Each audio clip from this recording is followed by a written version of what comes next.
Good morning. Today I want to talk about something called Kramer's theorem and time reversal symmetry in the Bloch bands.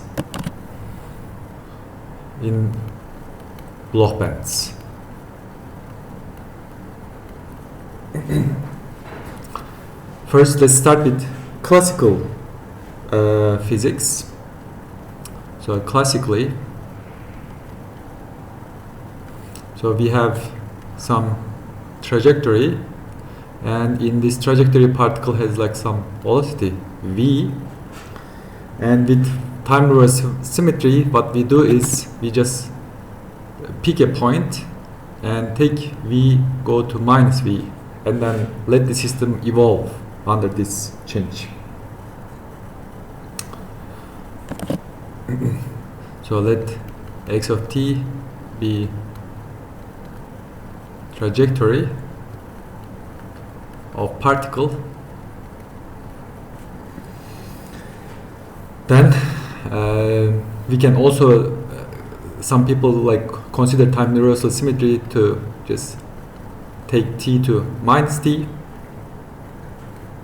Under this transformation, x still goes to x. So v will go to minus v because there's like a first derivative, like v is equal to dx dt, and this t is going to go to minus, and a will go to a because a is d square x dt squared. Then f, which is equal to ma, will go to f, and we say Newton's law is time reversal symmetric. If we had friction or like a drag force like minus m over tau times v. Here tau is material or problem specific constant that doesn't change with time reversal. Then total force is external force minus m over tau times v is equal to ma. But since v goes to minus v, this total force is not invariant under time reversal. So we say that the direct force under the direct force time reversal symmetry is broken. So another thing to consider is to consider like external electric and magnetic fields.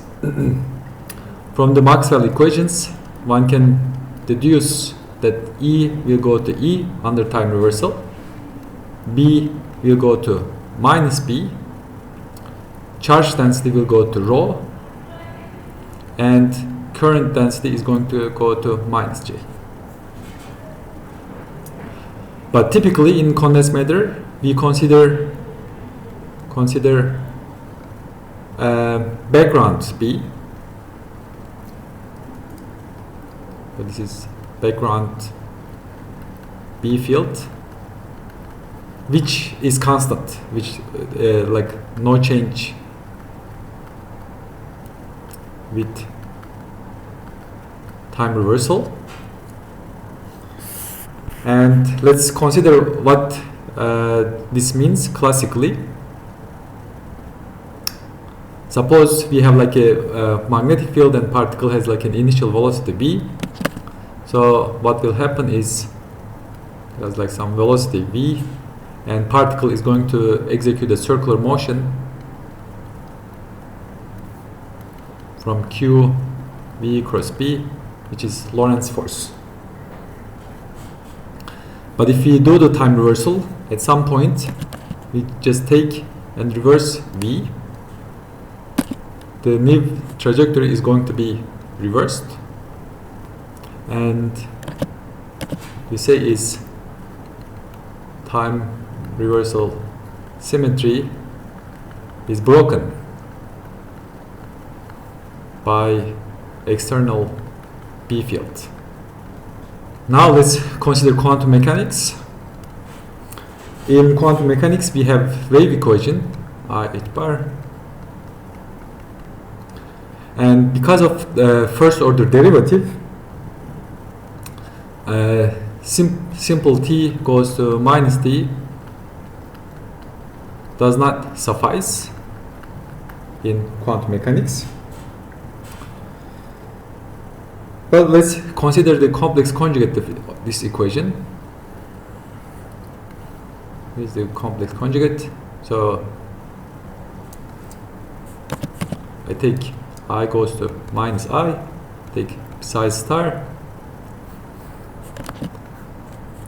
and psi star. Now this is a little bit different from the original Schrödinger equation, so I can also let t goes to minus t. So this is complex conjugate. Let's put t goes to minus t. Wherever I see t, I'm going to write minus t, minus t, minus t. Now I can combine this minus and this minus. But if I compare equation 1 and equation 2 from 1 and 2, we see that if psi of x comma t is a solution, psi star x comma minus t is also solution.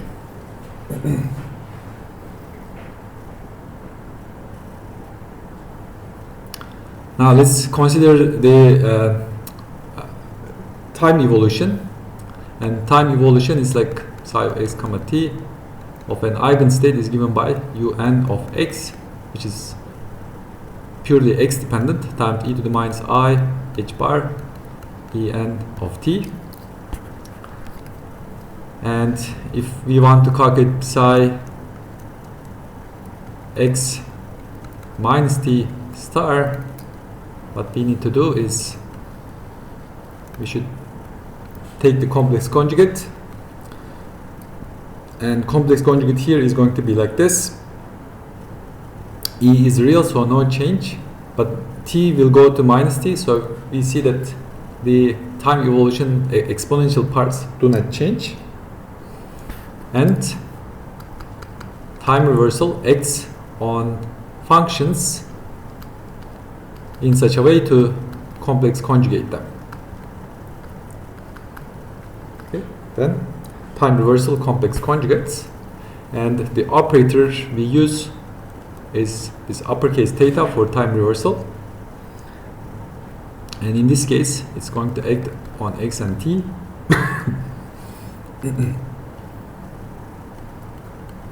by complex conjugation and minus e. And sometimes we also show theta is equal to k, where k is complex conjugation. Good. So here is another motivation for complex conjugation. So consider canonical commutation x comma p is equal to I h bar. And if I do time reversal, x goes to x, p goes to minus p, and I can just take this minus to outside. But if I didn't do the complex conjugation, it looks like canonical commutation picks up a minus sign. To compensate that, we are going to put a minus I here, and that will require a complex conjugation. So in summary, for a simple Schrödinger equation here, theta is k, the complex conjugation operator, R goes to R, P goes to minus P. As an example, we can also consider angular momentum. L is equal to R cross P. And under time reversal, R doesn't change, P goes to minus P, then L will go to minus L. So this is TR, TR, TR.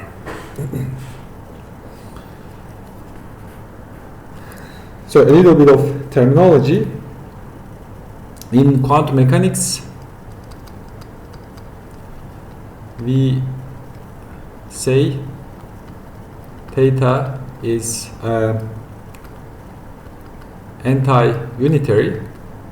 So what this means is, like, if you apply theta on a state and apply on another state, like for unitary operators, we generally have this psi1, psi2, but for anti-unitary, we also need to take complex conjugation. A second thing is theta is anti-linear, and the meaning is if you apply this to some alpha theta 1 plus beta theta 2, it's going to act like complex conjugate, and here we are going to theta psi 1 and theta psi 2. So that's the definition of anti-linearity. And for this simple problem, so for simple quantum mechanics without any spin, we had this theta is equal to k, and one can see if you do the time reversal twice, it's going to be k square, and complex conjugate of complex conjugate is the number of itself, so that's why this is plus 1. So this is, if you want, spin zero system.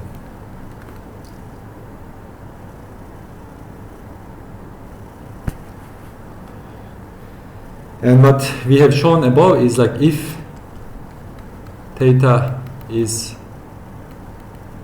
eigenstate with E, theta psi is also eigenstate with exactly the same energy.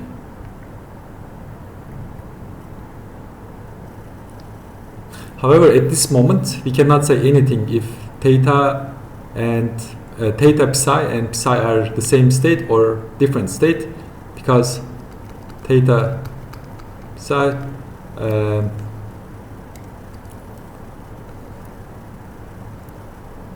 some constant time psi may or may not be true.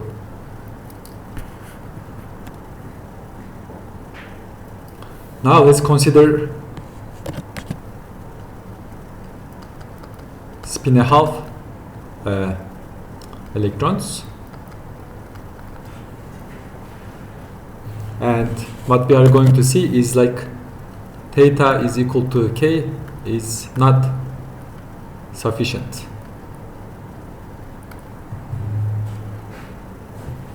To justify this, we can consider an example. An example is, like, very common spin-orbit coupling. So spin orbit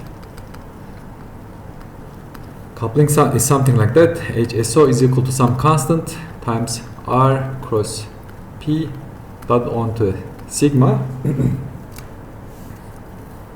and sigma are sigma x, sigma y, sigma z, and sigma x is equal to 0, 1, 1, 0, sigma y is equal to 0 minus I, 0, and sigma z is equal to 1, 1, 0, 0, minus 1. And in some references, you can see this R is replaced with some gradient of some potential, but in terms of symmetry, it doesn't make any change. So everything we say here is going to be valid for this form also.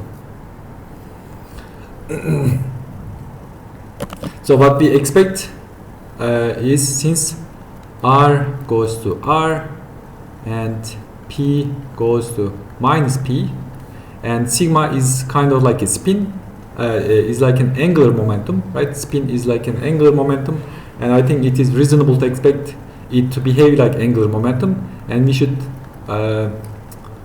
s, which is equal to h bar over 2 sigma for spin 1/2, should go to minus s. But in this case, if we just this minus sign is going to compensate this minus sign, and we should expect HSO to go to HSO. So this is time reversal symmetric. But if we only take the complex conjugate, so let's consider K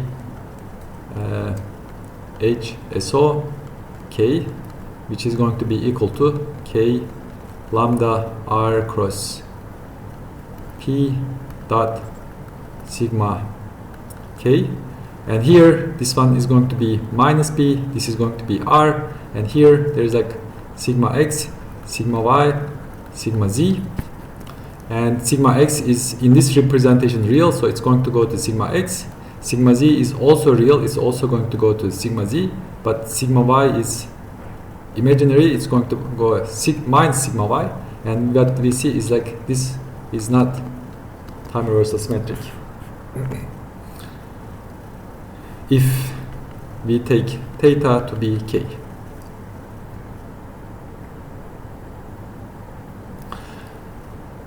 So it's possible to prove what the form of full time reversal symmetry operator should be, but let me just give you the result and motivate.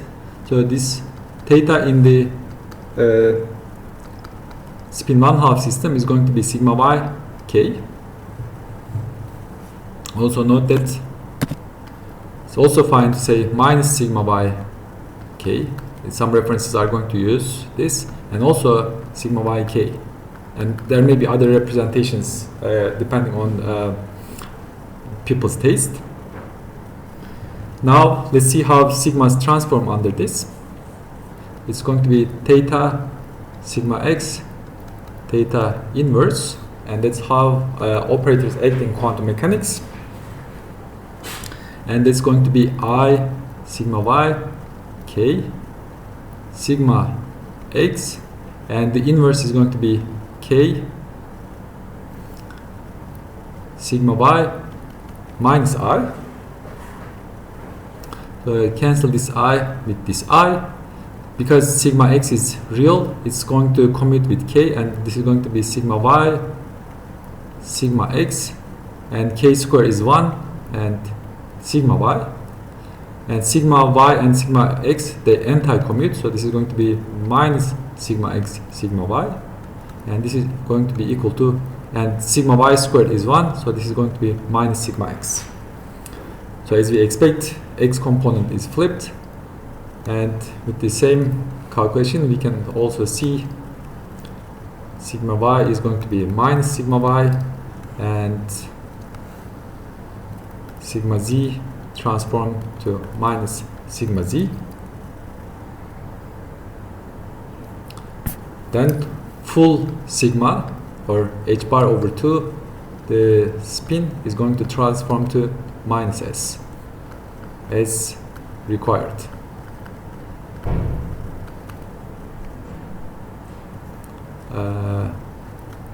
This is for spin 1/2.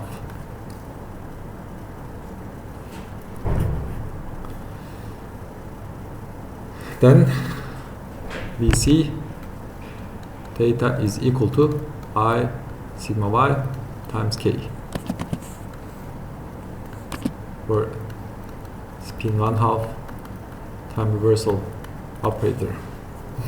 And for spin 0 we had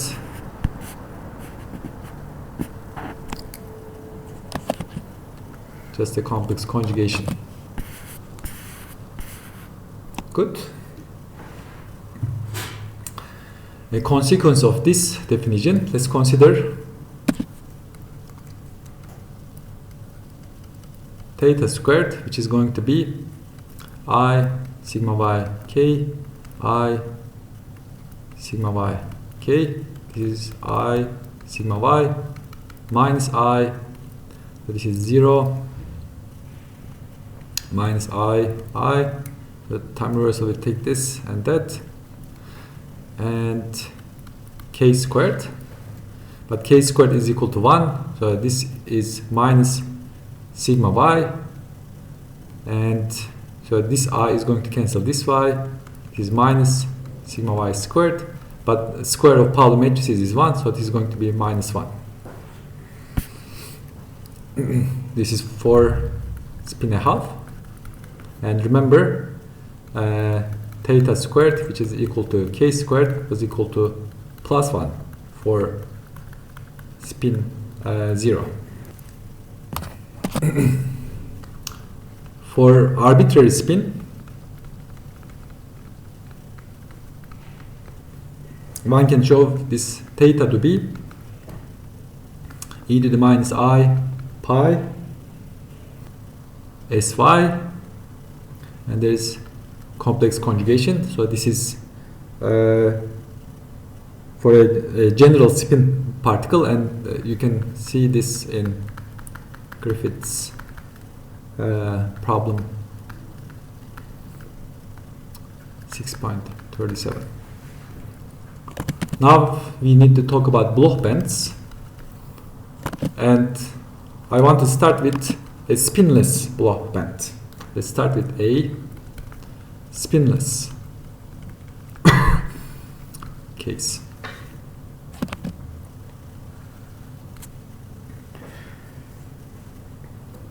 We say that a Hamiltonian is time reversal symmetric if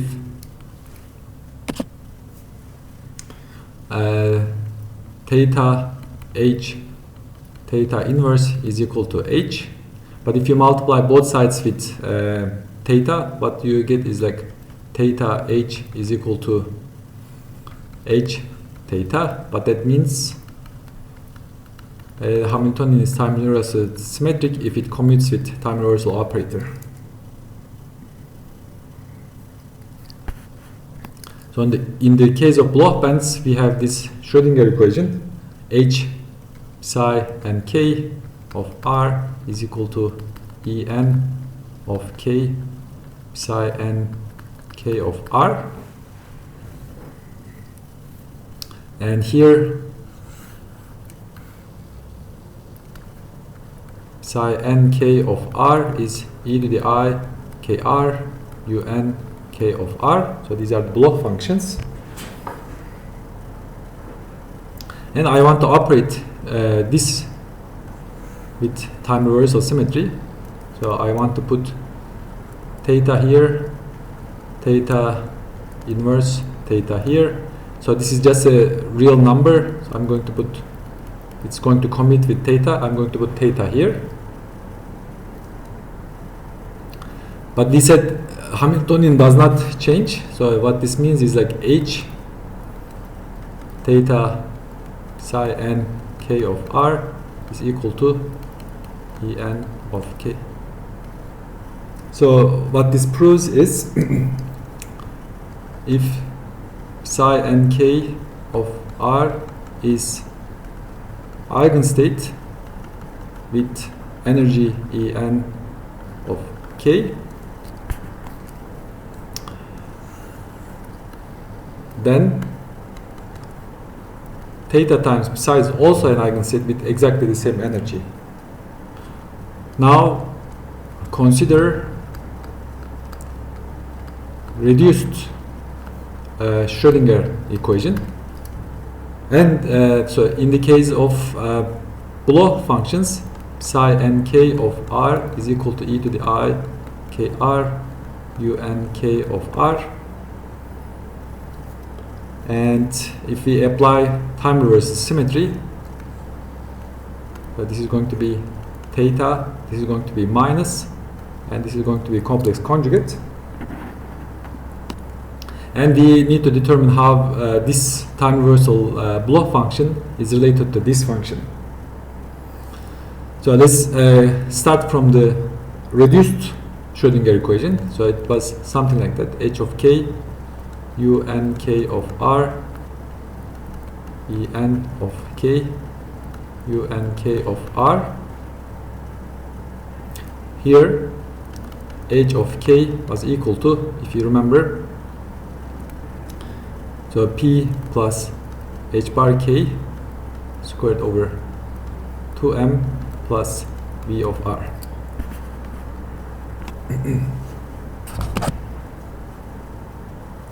Now let's act with time reversal operator on this function, on this equation. So I put theta here, theta minus theta here, and this is again real energy which will commute with theta. So we have this, and this piece is going to be, you can see, let's write this. This is going to be minus p, because momentum operator is going to be going to change its sign under time reversal, but we can take this minus sign outside and there's like a square, so rather than here we can put it here, but this is equal to h of minus k. And from here what we see is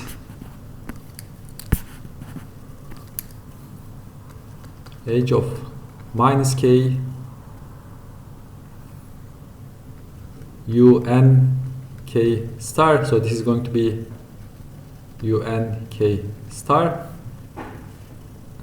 of r is equal to en k un k star of r.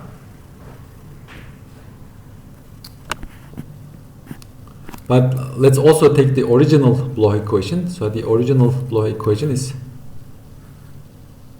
that, and here I want to put minus k wherever I see k. So this is k, this is minus k, this is minus k, this is minus k. And when I compare equation 1 and 2, I see it's the same Hamiltonian and it is the eigenvalue equation for the same Hamiltonian. Then that proves, first, En of k is equal to En of minus k, and the second is Un k star of r is equal to Un of minus k r. So this is even without inversion. So in the case of inversion, remember p goes to minus p, which suggests k goes to minus k. And if we have the inversion symmetry, we have that true. But even without the inversion symmetry, if we have time reversal, we just prove that this is the case.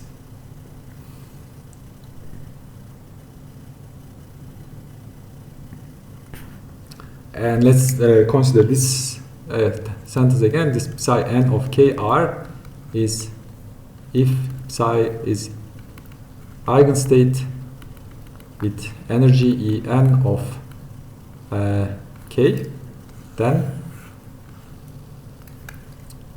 theta times psi, which is equal to e to the minus I kr un minus kr, is an eigenstate with minus k. And this thing is equal to psi n of minus k r.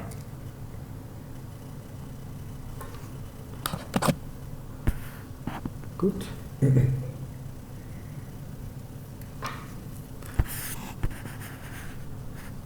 Now I want to consider spinful case. So this is B, spin 1/2 Bloch bands.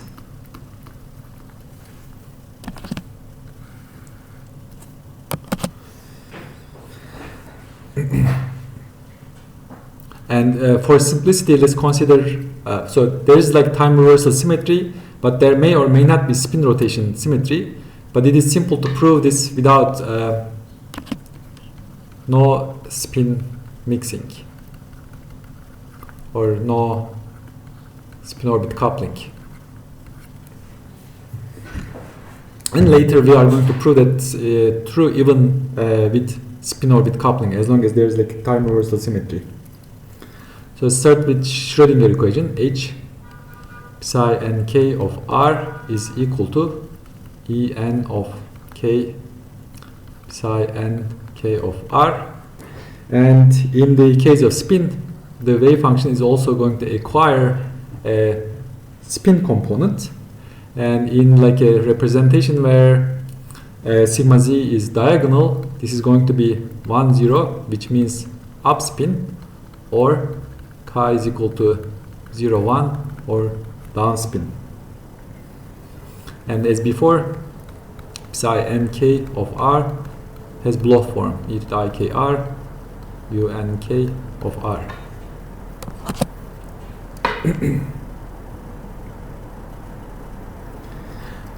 And above we proved the time reversal operator is I sigma y k in spin a half system. And on the top of that we have like Bloch conditions. So let's take this and hit this with time reversal symmetry. There is like again the same thing. So this is theta minus theta, and here I hit this with theta. We are assuming H is time reversal invariant, so this is going to be H, and so this one is I sigma y k, and it is acting on psi n k of chi, and this is going to be okay. So this is just a wave function. It's sigma I sigma y is just going to go through this, and okay, let's go first act with k. K acting on psi is going to be I sigma y psi n k star, but we choose chi to be 1, 0, 0, 1, which is real, so there is no complex conjugation there. And now in the second step, this thing can just move over the wave function, that is psi n k star of r I sigma y chi.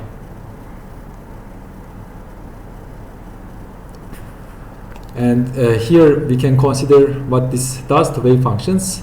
I sigma y chi is equal to, so this is I 0 minus I 0, so this is chi, and this is 0 1 minus 1 0 times chi, and this is equal to, if chi is equal to 1 0, this is 0 1 minus 1 0 1 0 is equal to 0 minus 1, and this is equal to down spin up the overall minus sign, and the other one 0 1 minus 1 0 times 0 1 is going to be 1 0, and this is an up spin.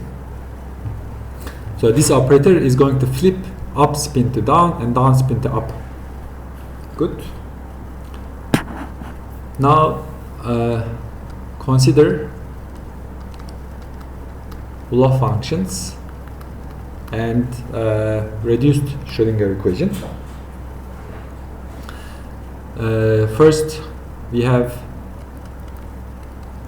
H of k acting on un of k times r, and there's also some trivial spin part, up or down, 1 0 where 0 1 is equal to En of k un k of r chi.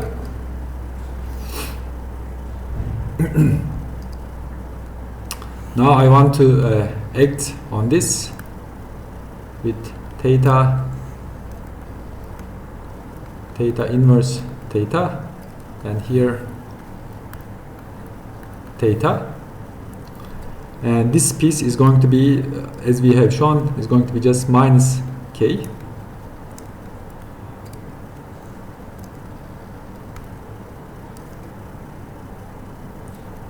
and this is going to be u star, and this is going to be I sigma y chi, and similarly here u star, and this is I sigma y chi. So this is 2. And like what we did without the spin case, I can also take this, and wherever I see k, I can write minus k. So this is minus k, this is minus k, this is minus k, and this is minus k.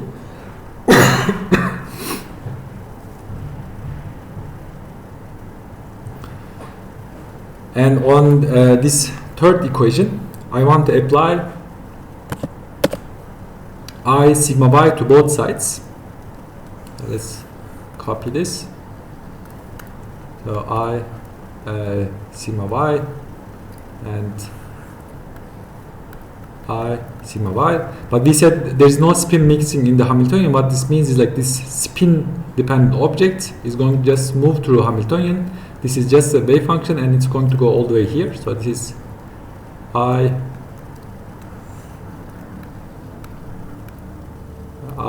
sigma y chi, and the same thing here, I sigma y chi.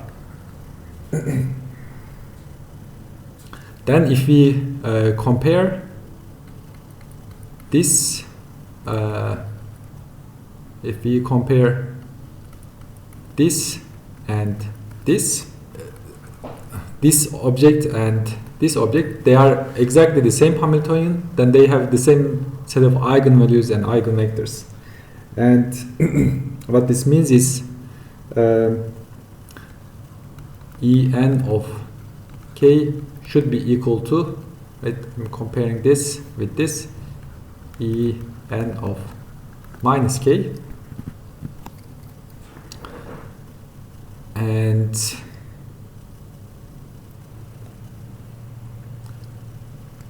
Un k star of r is equal to Un minus k r. And lastly, the spin component is going to go to I sigma y chi. Or we say up goes to down and down goes to up. Like so to state this in a more compact way, sometimes we say, so energy band with k and up spin is equal to En minus k, but for down spin, and same for down.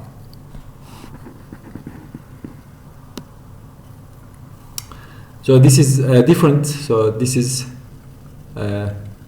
different from the inversion symmetry. In the inversion symmetry, we have En k up. Inversion does not change spin, so it's going to be En minus k up, and same for down. But in the case of time reversal symmetry, we change k to minus k, and up spin goes to down spin. Now this degeneracy is called Kramer degeneracy, and this is valid as long as time reversal symmetry is present. And in the case of broken spin rotation symmetry like spin orbit coupling, it's a little bit harder to prove, but we can prove this general theorem.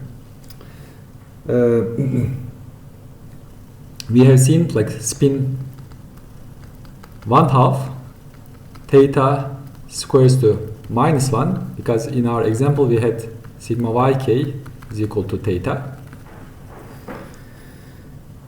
and we have seen if psi and k is eigenstate with some energy E, theta times psi and k is also eigenstate with some energy E. But there is still a possibility of this state being this state up to an overall phase. And we need to prove that's not the case. And we'll prove this by contradiction. Suppose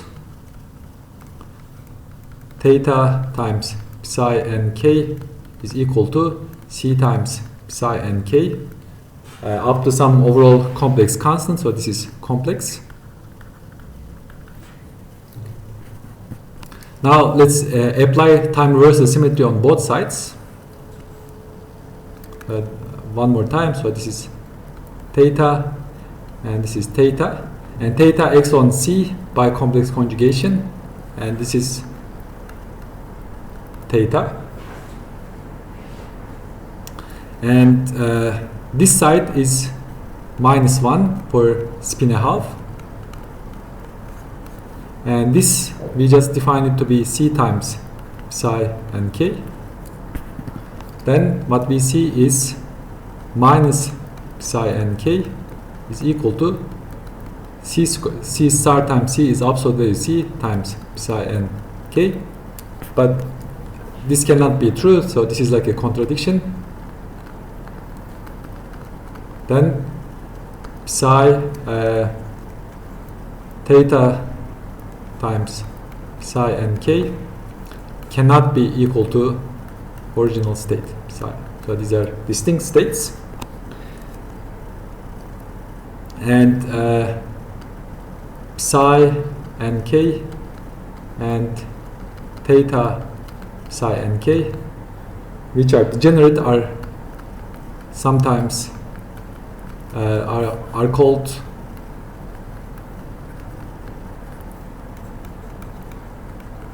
Kramer's doublet, and this degeneracy is called Kramer's theorem.